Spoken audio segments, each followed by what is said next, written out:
ചിന്നുവിന്റെ ആഗ്രഹം. ചിന്നു ഒരു ചെറുമുയലായിരുന്നു. അവനൊരു വലിയ സ്വപ്നം കണ്ടു.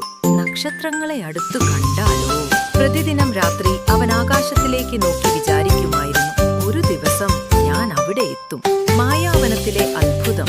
ഒരു രാത്രി ചിന്നു ഉറങ്ങിക്കിടക്കുമ്പോൾ മൃദുവായ കാറ്റ് അവന്റെ ചെവിയിൽ പറഞ്ഞു, വാ ചിന്നുവേ, സ്വപ്നക്കാട്ടിലേക്ക് പോവാം. അവൻ കണ്ണു തുറന്നപ്പോൾ അത്ഭുതം.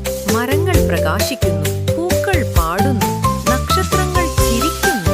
അതൊരു മായാവനമായിരുന്നു. ആകാശം കാണാൻ ആദ്യം ധൈര്യം വേണം.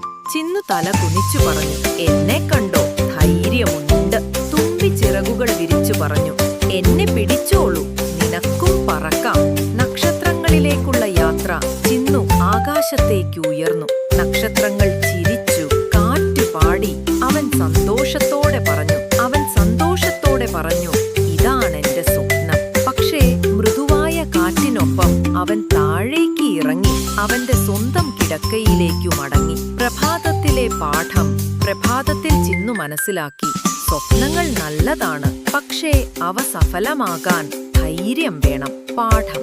ധൈര്യവും വിശ്വാസവുമുണ്ടെങ്കിൽ ഏതു സ്വപ്നവും യാഥാർത്ഥ്യമാക്കാം.